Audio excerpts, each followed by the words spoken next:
You're listening to Galaxy of Film.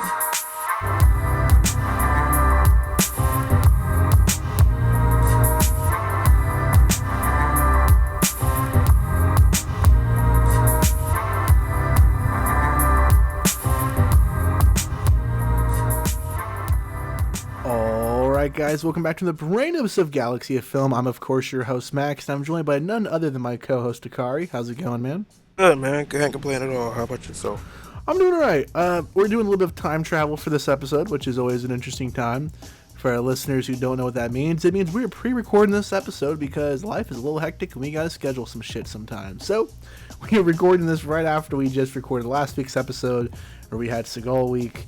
We're discussing the end of the tour and Jeff Who Lives at Home.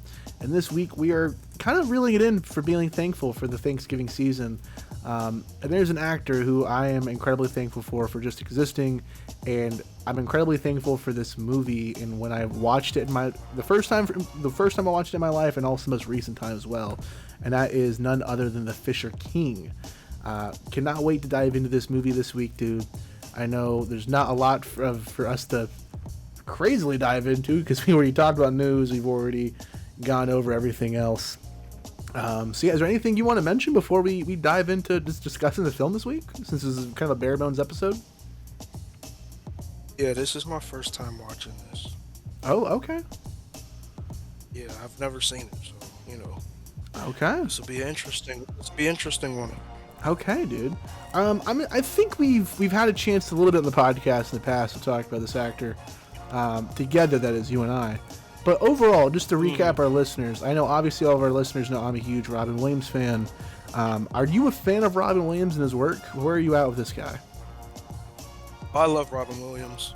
Absolutely. Like, I haven't seen all of his movies, but the movies that I've seen him in, like, I've always had an appreciation for Robin Williams. Like, when I was into the Popeye cartoons at a very young age. Oh yeah. My mom would still, when there was video stores still around, she would frequently take us to the video store so we could see if there's a movie that we want to rent from the video store. And one of the movies that I used to rent from that video store when I was in maybe like third grade was the live-action Popeye movie with Robin Williams and Shelley Duvall. Mm-hmm. And little me just watching this movie, I'm just like, this is nothing like the cartoons. This is nothing like the cartoons.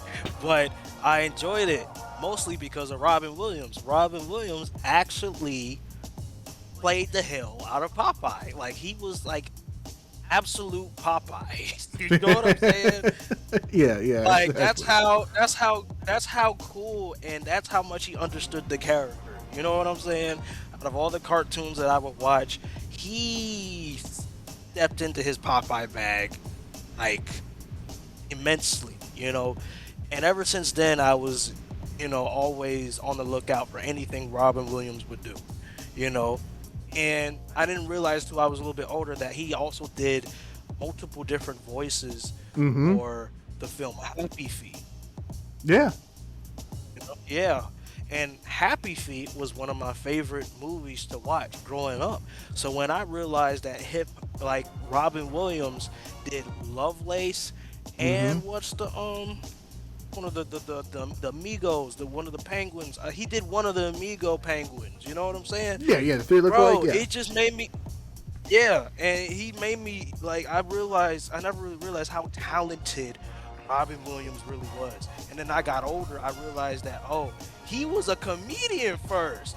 Okay, because I was looking through his discography and I see his comedy albums. I'm like, he was a comedian. And I listened to some of his fucking comedy, and he was a genius, man. He was hilarious. I feel like he's up there with George Carlin, if you ask me. Oh, You know absolutely. what I'm saying? Like, he's up there with George Carlin. Like, his comedy work is amazing. So when he passed, I was kind of fucked up about it, because he passed a few months before my grandma, my nana, and my cousin passed.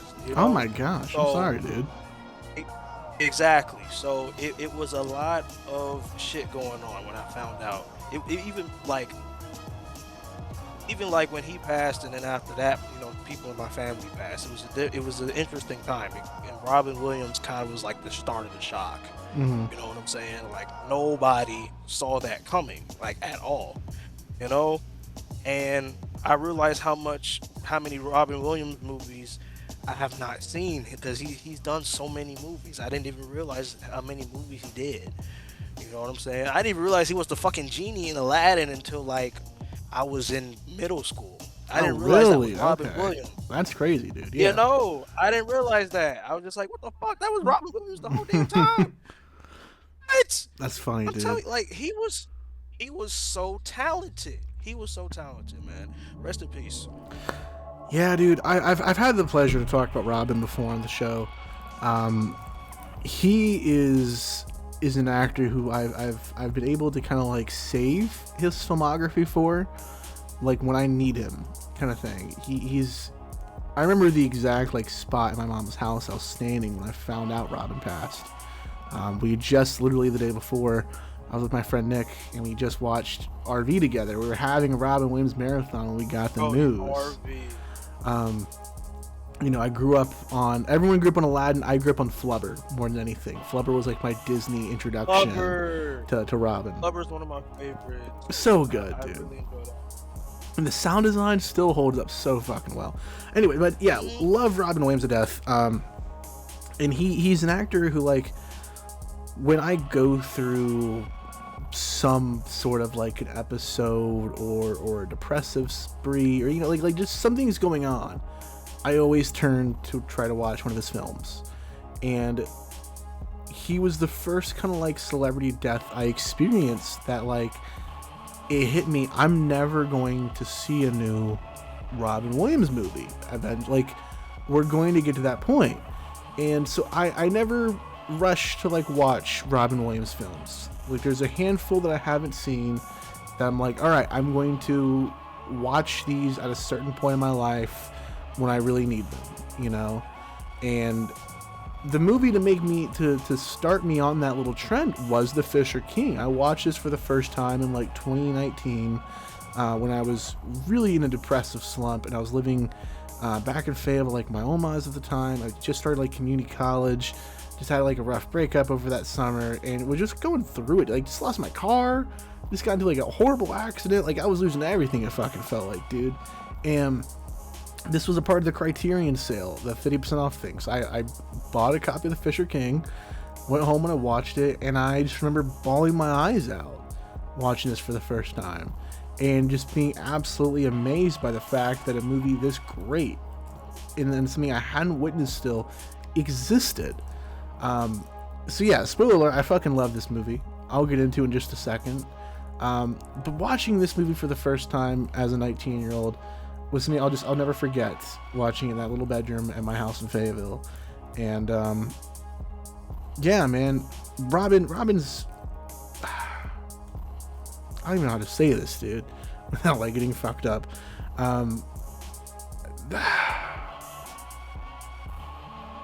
Yeah, I'm not even gonna comment on that, dude. I definitely miss Robin a lot.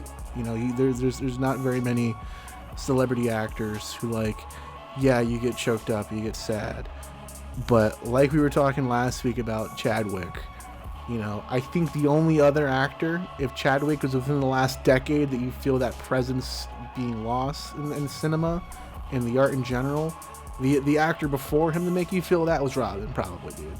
Like, it blows my mind that he is not here, and we will never see another new Robin Williams film, genuinely.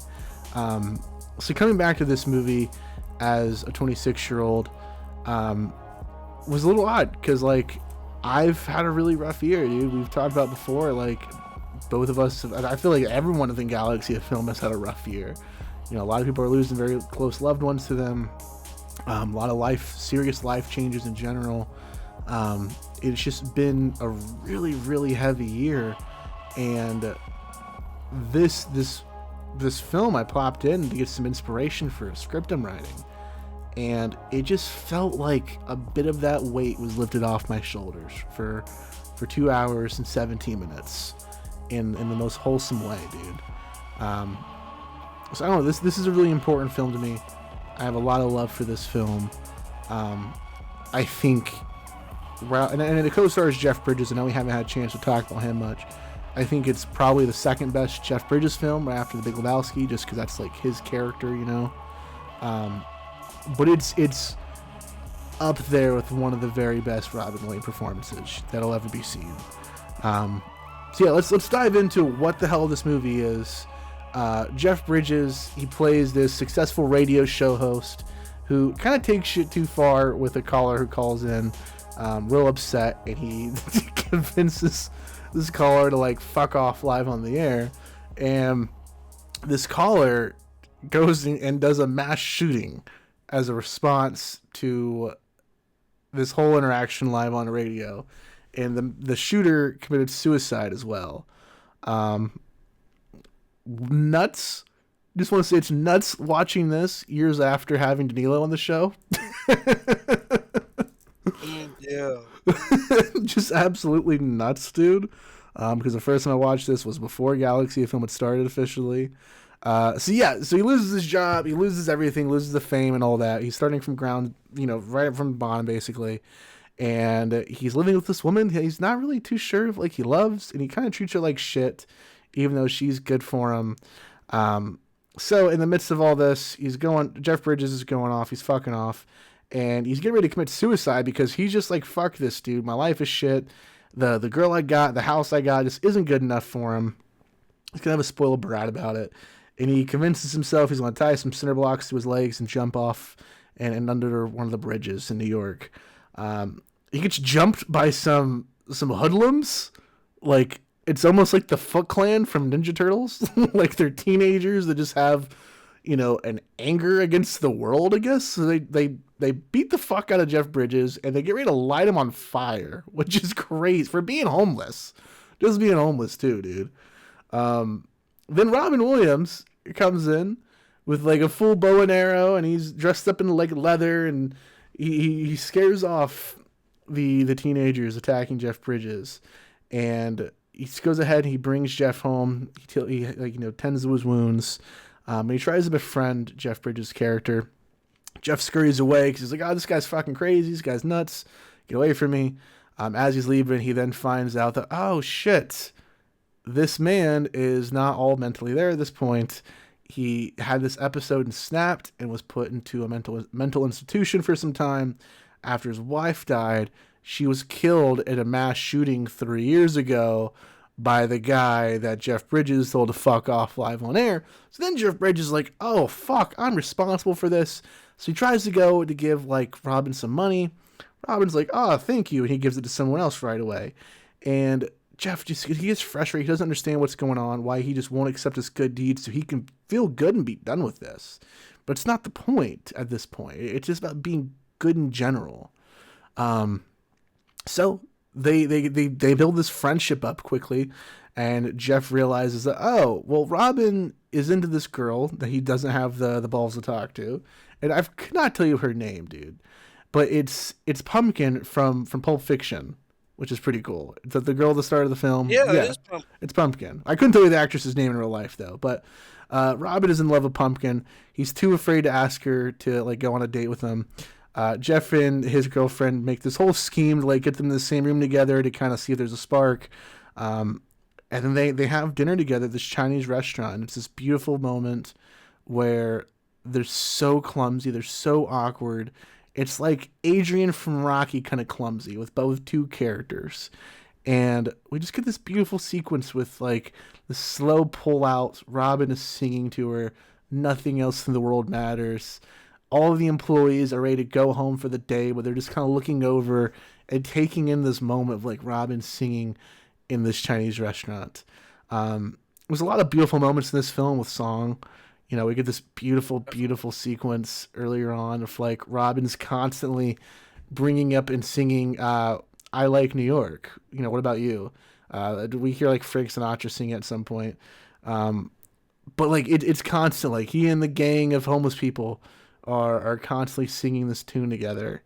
So So once Robin and the girl get get together, there's this accident. There's this incident where Robin's kind of gets ass kicked, and now he's in a coma. Jeff Bridges is like, "Yo, I gotta save you, homeboy." Oh no, excuse me. No, he doesn't get his ass kicked. No, he mentally snaps for a moment, and because he starts to remember the trauma of the incidents, because he's kind of like trauma blocked it, of his wife dying, and that causes him to snap, go into like a coma, and for several months he's like out of it, and he's just like internally rebuilding his mind, if you will. During that, Jeff gives the call up to the studio because he's like, "Well, my job's done," and he feels better about himself. He got his confidence back. He got his job back, and he's instantly a piece of shit again. So ditches the girl, ditches the house, ditches the rental store job, ditches his friends, and ditches Robin. He goes through a little bit of a crisis, if you will, a mental health break, and we get this whole sequence where he is trying to like bail himself out in the hospital, if you will. Like he just wants to be forgiven so he can feel like he can move on in life, and he thinks he knows a thing to wake Robin up, and that's to get this thing that he's been after the whole film, which is none other than the Holy Grail. Yes, the Holy Grail. Robin has convinced himself that this cup, this trophy that he's seen in the background of an interview of a local politician, is the Holy Grail itself, the cup that Jesus Christ drinks out of. You know, the main plot point from Indiana Jones and the Last Crusade, obviously. So Jeff Bridges, like, he kind of dons Robin's gear. He gets the bow and arrow ready. He gets the grappling hook. He gets the leather garments on. He breaks in, stumbles upon, and like accidentally sabotages a self-suicide, like the overprescribed suicides with pills. That gets cleared up. He gets out of her. He gets the Grail. He brings it back to the hospital, and Robin wakes up, dude. In this really beautiful sequence the next morning, he's holding on to the Grail. He wakes up, and he's taking care and making all the other patients in this facility like happy and excited to be alive. So his girlfriend comes in, Pumpkin. She's like, "Oh, Robin," and, she's so happy he's back awake. And the film ends with this absolutely beautiful sequence in Central Park with Jeff Bridges and Robin Williams laying naked singing "What About You?" And I fucking love that bit, dude. It's one of my favorite scenes in a film ever, to be honest with you. I'm getting choked up thinking about it just for a second, dude. Like, genuinely, I love the fuck out of this movie. I don't know about, like, this is one of the films that makes me want to be a filmmaker, and that makes me an artist, that pushes me forward, that like I have to do something one day that is adequate enough to be comparable to The Fisher King. It is such a beautiful movie. What are some of your thoughts of this, Takari? I know this was a first time watch for you, so I'm super curious to hear where you're at with this. Yeah, I loved it too. I don't think it's like, a masterpiece necessarily, but Okay. I do think this is a damn good movie. This is a great fucking movie. Like, like the build up again. You know what? I feel like this and Jeff Lives at Home are kind of sort of the same kind of movie. Think Okay. about it. Okay. Think about it. You know what I'm saying? These movies are both about two unlikely human beings coming together Hmm. to find out what the fuck life is about. Yeah, that's a good point. Right? You know what I'm saying? Mm.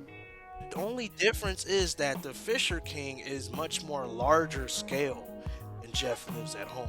Sure. The Fisher King has a lot more references, has a lot more characters in it. It just has a lot more to it. It is a more epic and grander movie compared to Jeff Lives at Home.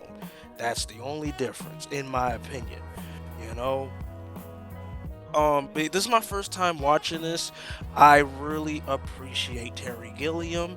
I haven't seen a lot of his movies, but I do know him from Monty Python Fair, and I do think that he needs to be like revered and respected and given his flowers while he can still smell them, because he's done a lot Mm. for comedy and in films. He's done so much, So shout out to Terry Gilliam, man. I believe he's still doing it. Yeah, and you can his directorial stamp is definitely left on the floor in this movie. This feels like a Terry Gilliam movie. If you watch the Terry Gilliam movie, you know exactly what I'm talking about. Even like I've Monty Python and then I've seen Brazil, like those movies, well, Monty Python and the Holy Grail specifically, and then Brazil, like those two movies, while not as evident in Monty Python because it was technically his directorial debut, when you got to Brazil, that's when you started to see a lot of the inspiration, and that's where you see a lot of his stamps come through. And he definitely influenced the likes of Janae and Caro, the filmmaking duo behind City of Lost Children and Amelie. You know, you can tell they were highly influenced by Gilliam. So, you know, I was looking forward to this movie, and I was a little bit floored by it, but I didn't realize what the fuck was happening until like maybe like near the end of the second act. Okay. You know, where the thing happens. You know what I'm saying? And I'm just like, oh, okay. That's what this is about. That's what this is really about. Because the movie is saying a lot of things. The movie is really saying a lot of shit. You really have to pay attention to what's going on and really kind of just, you know, fit everything in, you know? But it's just that one scene where I was just like, oh, I get it. I get it now. Okay. Like, this is a very, very genius movie. I feel like the only thing that's deterring me from giving it a perfect, or wanting to give it a perfect rating, is because I do feel like there's some fluff in this movie. I do feel like Okay. there's some fluff. Like, especially near the first act, I was just like, okay, like, during, like, the first act, most of the first act, and, you know, some of the second act, I feel like, okay, what is this movie about? What are we doing here? You know what I'm saying? And I also feel like the vigilante aspect of Robin Williams' character was just thrown out the fucking window after after like the one of the earlier scenes in the movie. I feel like if that plot point was kept and maintained throughout the entire movie, I feel like it would have been a little bit more interesting. But they just threw it out and just used it for that one scene, you know. And I'm just like, come on now, y'all could have did more with that. I agree with that. But other than that, man, yeah. But other than that, man, this is a great fucking movie. This is if Indiana Jones happened. How do I say this? This is like an Indiana Jones story, happening after his passing, well, decades after his passing, and pretty much is like Indiana Jones reincarnated, and he is going on a spiritual journey that echoes the journey he went with his father for the Holy Grail. Okay. That's I didn't think of it like that. Obviously, I made the Last Crusade connection because of the Holy Grail, but Yeah. damn, that's kind of cool little headcanon for it, dude. To be honest. Like think about it. Like Jeff Bridges' character is reincarnated as Indiana Jones. Yeah. And Henry Sagan, Henry Jones. Yeah, there Come you on go. now. Come on now. And Robin Williams is reincarnated as his father, and the father-son duo just happened to meet in a reincarnate appearance, you know, and then the story plays out and they both have their love interests, you know what I'm saying? It's literally the Last Crusade just told in modern day New York, Yeah. okay? It's literally that. Minus the origin story, you know, we don't get the origin story, but it's literally that. You know what I'm saying? I might be reaching, but I feel like it is that, you know? We get a little bit of an origin Is that story to through the flashbacks, at least. You know, it's not like it's the obviously right, like you a know? kid origin story with the hat, and then that transitioning in Last Crusade is so good, dude. Right. God damn that! I need to watch Last Crusade again after talking about this now, dude. Let's dive into our ratings for the Fisher Honestly. King. As I feel like I could rave about this movie for all day. It feels like, dude. I love the hell out of this thing. This is a Coruscant for me. This is an all-time classic. It's not one of my favorite movies of all time. It's not my favorite Robin Williams movie of all time. But like, it's up there. It's a heavy contender.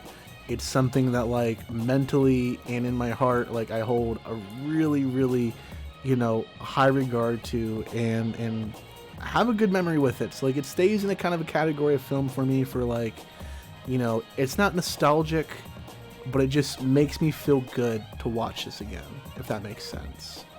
Like, it's just something that feels like, and maybe it's just a bit too much of a recent watch for me for it to be nostalgic. Maybe that's it. Maybe that's the words I'm looking for. Where like 20 years from now, I will have the nostalgia sense for it. But like right now, dude, it just feels like something that is like old reliable in a sense. This movie's incredible. I love this thing. Every time it makes me miss Robin more and more. Really happy to have the chance to rewatch this again. Definitely got me out of my little creative rut and was exactly what I needed. That's kind of like the beauty in me saving these films, dude. And I guess now that we are officially, 11 years since Robin's passed away, it's about time I have to go back and start rewatching some of these things to refresh them. Like, this is a movie that I can count on to get me out of that situation. So yeah, this is a Coruscant. Love this movie to death. Dakar, what do you rate The Fisher King? I rated the best pin. I really enjoyed this. I enjoyed this one a lot. Okay. Yes, there's a little bit of fluff early on in the movie. I feel like it could have been trimmed down a little bit. It is kind of a long movie. It's a little bit over 2 hours. I feel like some of it could have been trimmed down a little bit. And also, I feel like the vigilante aspect to Robin Williams' character, they could have used that, and they could have let that theme carry on throughout the entire movie. They just left it for this one scene, and that was that. Like, I Mm-hmm. don't know. But other than that, this is a highly thought-provoking movie. Like I said, it does feel like a reincarnate version of The Last Crusade. If the incidents happen with the same type of people, but with a slightly different context and a slightly different setting and a slightly different chain of events, it's pretty much The Last Crusade, just the reincarnate version. You know. Yeah, this is a really really great movie with the ever cool Jeff Bridges and a powerhouse performance from Robin Williams. I mean, this is one of I've never seen this movie. This is one of his absolute best performances that I've ever seen. Um, he really is showcasing his range in this role. Like, he's unbelievable in this movie. Absolutely. This like, I mean, I know a lot of people see Robin Williams as the comedian and as the kiddie movie guy, but guys, like, Robin Williams really had that range. He had ridiculous range. I feel like he would have been perfect in an Inarritu movie if he was still alive. Mm-hmm. Like, he's amazing. He is Absolutely. amazing, and I hate that he's gone. I really hate that he's gone. Like, there's some shit in it. This is a weird movie too. There's some shit in this movie that I did not expect to see, and I didn't necessarily want to see. But it's like, you know what? Fuck it. Oh, I know what you're It's talking here about. for it. Exactly. Yeah, it's here for a reason, bro. Just fuck it. Here, like, you're here, bro. Forget about it. Like, it's just that type of shit. So I do recommend this movie, even with my flaws. This is such a highly spiritual movie, and it's very idiosyncratic in a way, and it has a very sweet sense of humor while also being dark in the right places as well. Yeah, I recommend this one. Hell yeah, dude. Beautifully put yet again, man. Beautifully put. Uh, Dakar, I think I'm just going to go wrap it up for this week, dude. I want to go ahead and wish our listeners a happy Thanksgiving to all those that celebrate, since we are releasing this on Thanksgiving Day. We kind of wanted to reel it in and get a little bit more intimate with you guys. Talk about a movie we're pretty thankful for, or at least myself. So, Dakar, if you're not thankful for it, next year's your year, buddy. Oh, definitely. But yeah, guys. Thank you guys so much for listening. We're all thankful for you guys for sticking around and supporting this podcast for over the years. If you enjoy the show, please consider leaving us an iTunes or Spotify review. It truly does help out the show much more than you can imagine. And we'll talk to you guys next week. Bye, guys. Peace.